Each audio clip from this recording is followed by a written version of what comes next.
Hey everybody, I'm Pierre Piscatelli, and here's how you play the piano part from Rosanna. Check it out.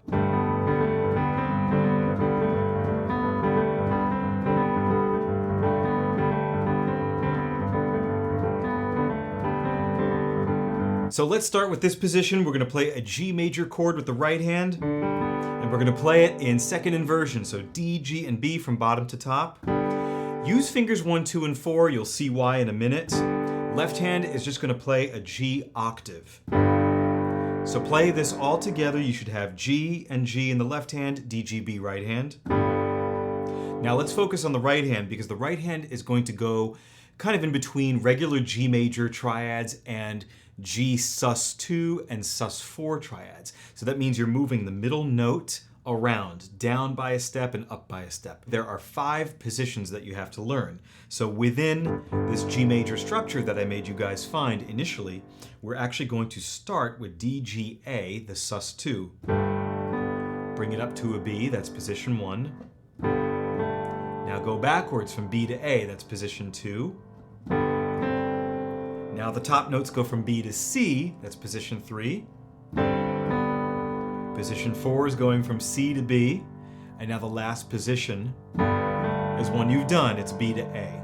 So it's just the top notes moving around, everything else is the same. So again, positions 1 through 5.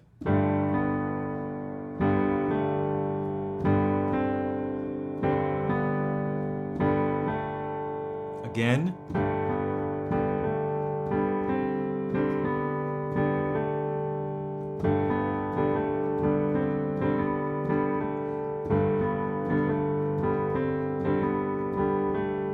This will take a little bit of practice, but once you get it, it's sort of a template for the rest of the song. So your life will be a lot easier once you get this in motion. Don't worry if you have to spend a day on it or a week on it. Just get that down and the rest of the song will be easier. Now, what does the left hand do during all of this? Well, most of the time it's going to play with the right hand on each of these strikes. But after that 4th strike, it will sort of start to play in the cracks in between the chords. So watch this.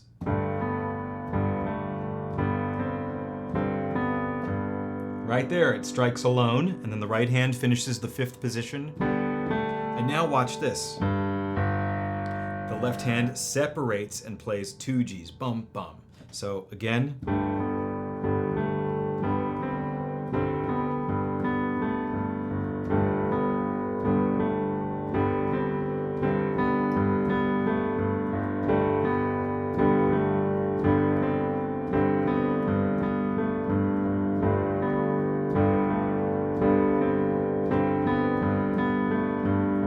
So you have to kind of work at this for a while to get the coordination down.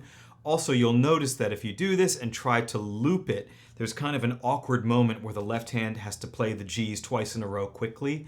So what I usually do is omit the first G octave attack of the next cycle. Let me show you.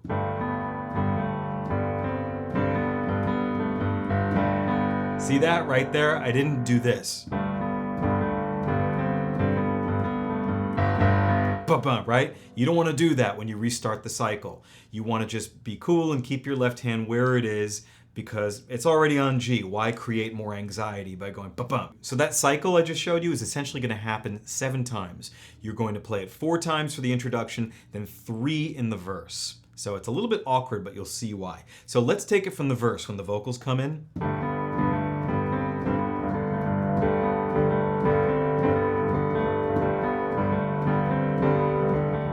Now we're going to move our hands down by 1 white key, right? Basically 1 whole step.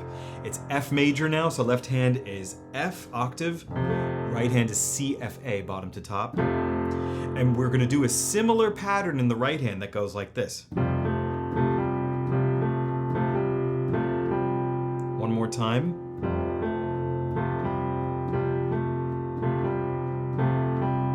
The exact same coordination between the 2 hands in terms of when they play together and when the left hand is playing sort of in between the cracks. So watch this.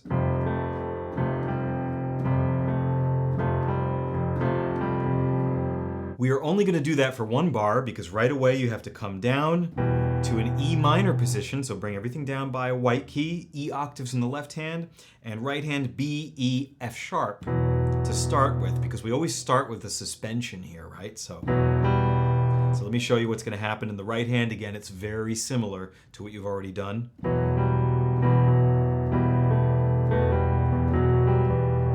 And now we're going to go back home to our original G position, and we are almost going to play it 2 times, but not quite. We're going to cut it short.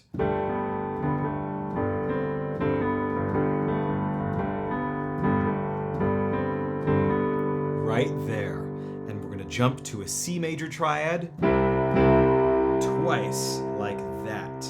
This inversion is the best one. G, C, E. Left hand, of course, is C octaves. And now get ready to do almost the exact same thing in the key of F. Let me demonstrate and then we'll talk about it.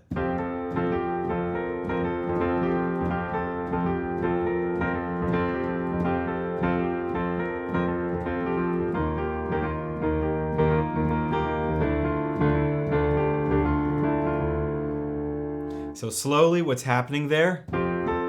F octaves in the left hand, right hand, C, F, G, like that, and here are the positions slowly.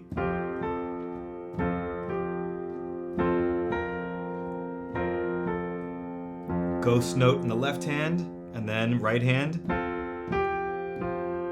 And your separated octave in the left hand, right? Same template as before.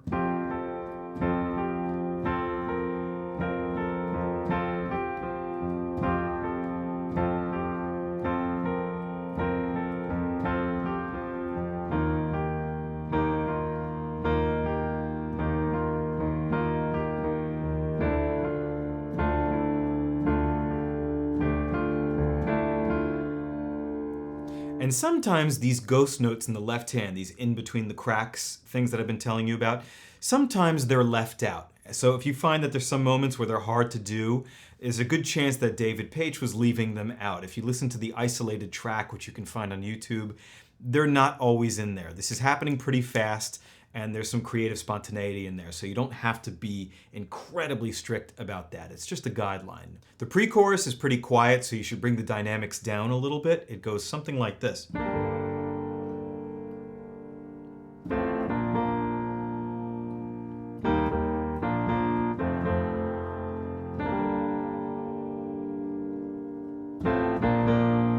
Now it's loud.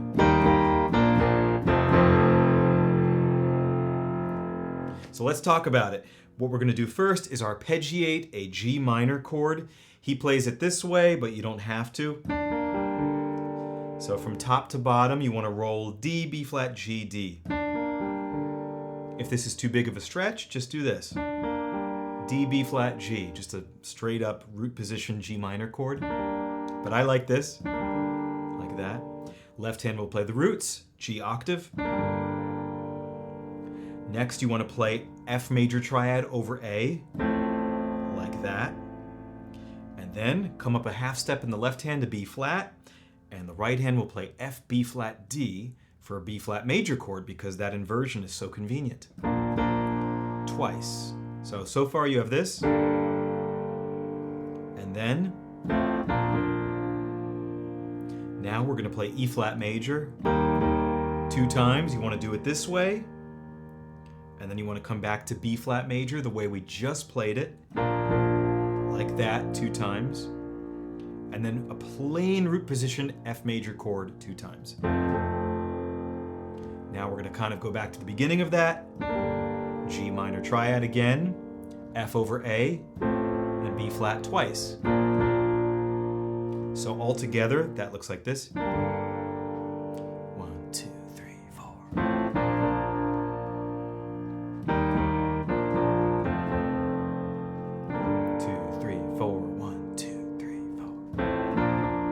Now you can get loud. So if you're playing this by yourself and you don't like the space there, because keep in mind the piano isn't really doing much, but the band, right? There are other things keeping time. The drums are keeping time. Sometimes what I'll do is I'll let the left hand play those root notes and quarter notes like this. See that?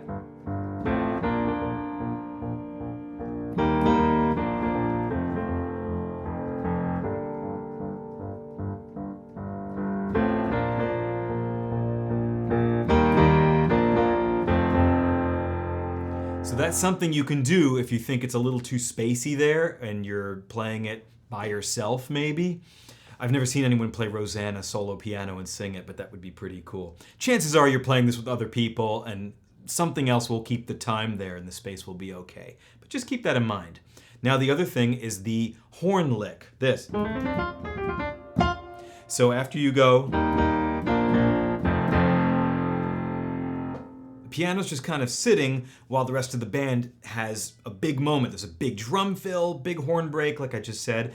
I think it's cool if you guys learn the horn break, if you're able to. So it looks like this. I'll do it slower.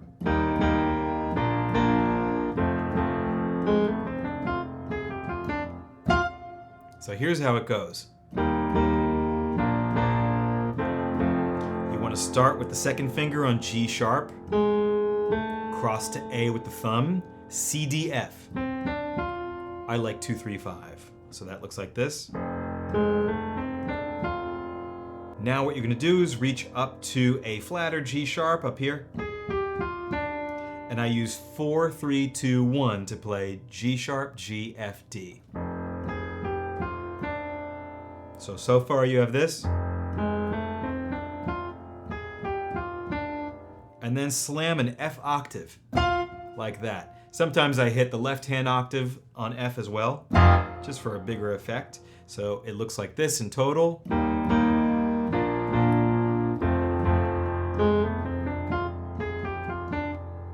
This is all in 4/4, but just the way this lick operates over the 2 bars, it's kind of amazing. So you can get lost if you don't know what's going on. So 1, 2, 3, 4, 1. Rest. We're going to start the chorus off with a pickup, F major triad in the right hand, F, A, C, then B flat major inverted, F, B flat, D. Hit them hard and quickly like this. Again.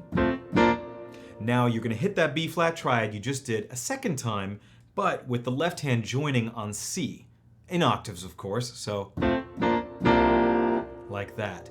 And after you do that, you're going to shift your right hand quickly to G, B flat, E flat.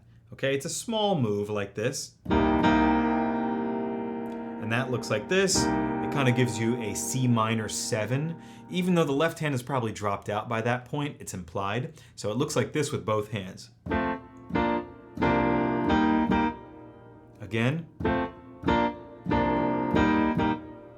Now that move you just did, you're going to repeat that up an octave. Okay, and I'm joining with the left hand for all 3 of those attacks. So it looks like this. Moving on, E flat triad, we do G, B flat, E flat in the right hand, E flat in octaves or a single note in the left hand, doesn't matter. Hit it twice. Now hit the B flat inversion we've been doing this whole time. Very familiar by now, hit it twice, looks like that.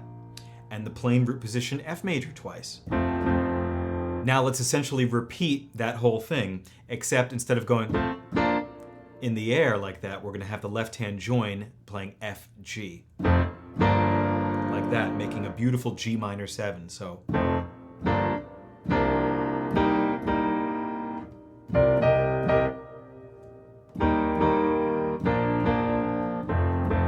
again.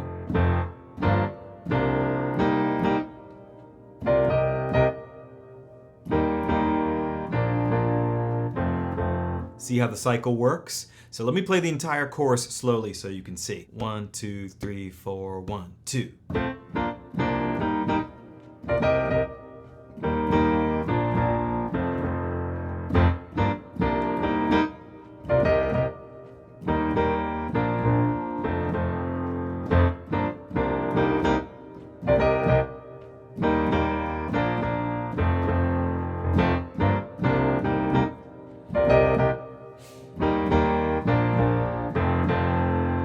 Sit on the F major, just like that. So at this point, you've learned all of the basic piano parts that you need in order to play the song. We're gonna do another verse, there's another quiet pre-chorus, there's another chorus, there is the synth and guitar solo, which is just a verse that is split.